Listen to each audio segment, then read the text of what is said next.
Savings আপনাকে বাঁচাতে পারবে না যদি আপনি ইনফ্লেশন না বুঝেন। ধরেন ২০২০ সালে আপনার বাসা ভাড়া ছিল ১০,০০০ টাকা। ২০২৬-এ এসে সেই বাসা ভাড়া হয়েছে ১৬,০০০ টাকা। আগে ৮,০০০ টাকার মধ্যে আপনার বাজার খরচ চলে যেত। এখন সেই একই পরিমাণ বাজার করতে আপনার ১৫,০০০ টাকা খরচ করতে হয়। আপনার বাচ্চার স্কুলের ফি আগে ছিল ২,০০০ টাকা, এখন সেই ফি বেড়ে হয়েছে ৫,০০০ টাকা। এই যে বিভিন্ন প্রোডাক্ট বা সার্ভিসের বিপরীতে আপনার টাকার ভ্যালু যে কমে গেছে, এই ব্যাপারটাকেই আমরা বাংলায় বলি মুদ্রাস্ফীতি, ইংরেজিতে বলি ইনফ্লেশন। ভয়ঙ্কর ব্যাপারটা কি দেখেন, আপনাকে কিন্তু কেউ বলেনি যে ভাই আজকের থেকে আপনার টাকার মান আমি কমিয়ে দিলাম, কিন্তু আপনার অজান্তেই টাকার মান কমে গেছে। ইনফ্লেশন এভাবেই নীরবে আপনার আমার লাইফে ভয়াবহ ইম্প্যাক্ট ফেলে। যদি আপনি ভেবে থাকেন সময়ের সাথে সাথে তো আমার বেতনও বাড়বে, আমি মেনে নিচ্ছি আপনার বেতন বাড়বে, কিন্তু প্রবলেমটা কোথায় জানেন? ইনফ্লেশন যেই হারে বাড়বে আপনার বেতন সেই হারে কখনোই বাড়বে না। আপনার বেতন যদি হেঁটে হেঁটে এগোয়, ইনফ্লেশন এগোবে দৌড়ায়। ২০২১ সালে বাংলাদেশে ইনফ্লেশন রেট ছিল ৫.৫৫%, যেটাকে মোটামুটি সহনশীল বলা যায়। ২০২২-এ সেটা বেড়ে হয় ৭.৭%। ২০২৩ সালে ইনফ্লেশন রেট আরও বেড়ে হয় ৯.৮৮%। ২০২৪ সালে কত হয় জানেন? ১০.৪৭%। ২০২৪-এর জুলাইয়ে ইনফ্লেশন রেট পুরা রেকর্ড ভেঙে ফেলে। তখন ইনফ্লেশন রেট গিয়ে পৌঁছয় ১১.৬৬%-এ। গত এক যুগের মধ্যে এটা ছিল সর্বোচ্চ। ২০২৬-এর ফেব্রুয়ারিতে বাংলাদেশে ইনফ্লেশন রেট ছিল ৯.১৩%। সর্বশেষ এপ্রিল মাসে ঘোষণা করা হয় বাংলাদেশের ইনফ্লেশন রেট ৯.০৪%। ইকোনমিস্টরা বলেন ২ থেকে ৫% ইনফ্লেশন রেট স্বাভাবিক, সেটা যদি ৭ থেকে ১০%-এ যায় তাহলে বিপজ্জনক, যদি আরও বাড়ে তাহলে বিপর্যয়কর হয়ে যাবে। আপনি নিজেই বুঝতে পারছেন বাংলাদেশের পরিস্থিতি বর্তমানে কেমন। ইনফ্লেশন কেন বাড়ে সেই বিষয় নিয়ে একটু কথা বলি।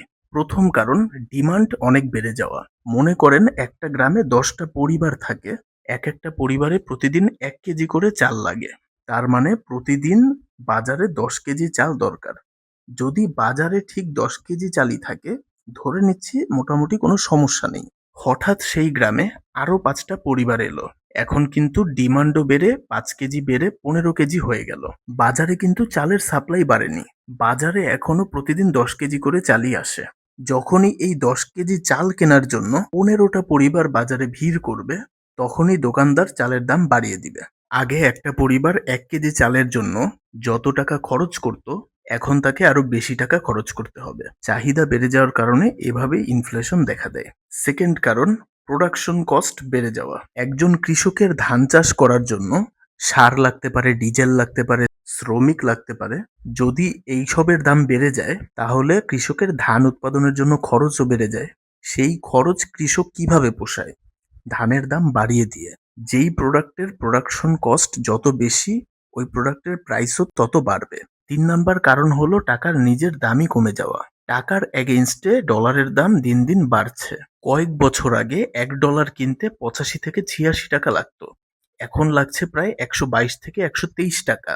রেজাল্ট কি?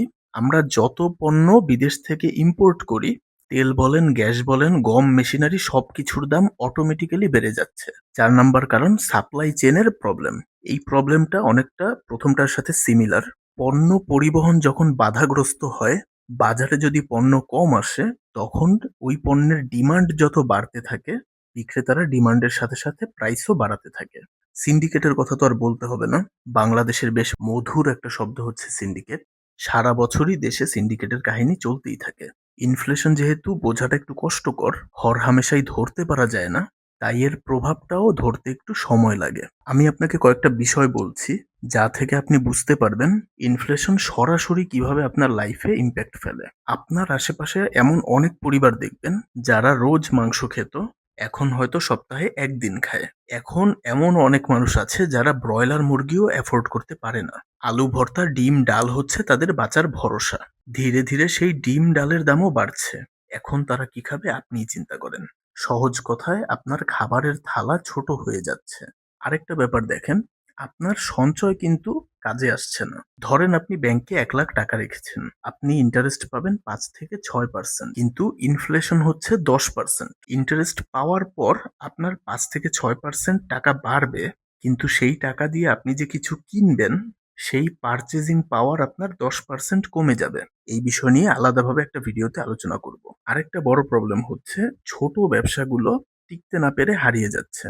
আপনি যদি রিক্সা মেরামতের দোকান, চায়ের দোকান, মুদিখানার দিকে তাকান, এই ব্যবসাগুলো চালাতে তো কাঁচামাল লাগে। সব কাঁচামালের দামই বেড়ে গেছে। ব্যবসা টেকানোর জন্য দোকানদারের দাম বাড়ানো ছাড়া আর কোনো উপায় নেই।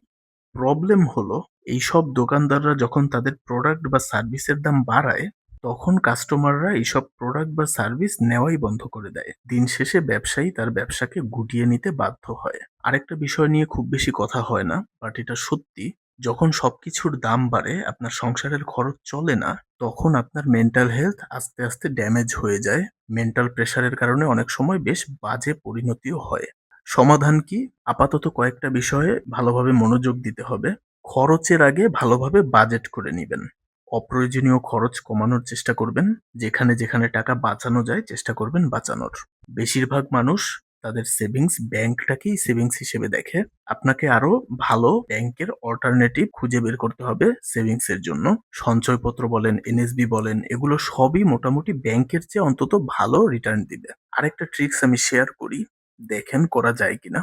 আপনার দৈনন্দিন কেনাকাটার জিনিস আপনি চেষ্টা করুন দলবদ্ধভাবে কিনতে। আপনার ক্লোজ প্রতিবেশী বা আত্মীয়দের সাথে মিলে যদি আপনি পাইকারিতে কিনতে পারেন, তাহলে অনেকটাই খরচ আপনার বাঁচবে। লাস্টে বলবো সবচেয়ে গুরুত্বপূর্ণ বিষয়, খরচ কমানোর চেয়ে আয় বাড়ানোর চিন্তাটাই সবসময় মহৎ হয়। যতটা পারা যায় আয় বাড়ানোর চেষ্টা করেন, নতুন স্কিল শেখেন, সাইড হাসেল করেন, যেভাবেই পারেন আয় বাড়াতে হবে। বাংলাদেশের মতো দেশে বাস করে অনেকটা বড় সংখ্যক মানুষের ইনফ্লেশন সম্পর্কে কোনো আইডিয়াই নেই। ব্যাপারটা অ্যাকচুয়ালি অনেক ভয়ঙ্কর। লাস্টে বলবো, কেউ যদি আপনার মানি ব্যাগ থেকে হাত দিয়ে টাকা নিতে চায়, আপনি তাকে টাকা দিতে চাইবেন না। আপনি চেষ্টা করবেন তাকে আটকাতে। কিন্তু ইনফ্লেশন হচ্ছে একটা অদৃশ্য হাত, যেটা ঠিকই ধীরে ধীরে আপনার মানিব্যাগের টাকা নিয়ে যাচ্ছে। অবশ্যই সবাইকে সচেতন থাকতে হবে। সচেতন রাখার জন্য ভিডিওটা চাইলে শেয়ার করতে পারেন আপনার প্রিয়জনের সাথে। টাটা।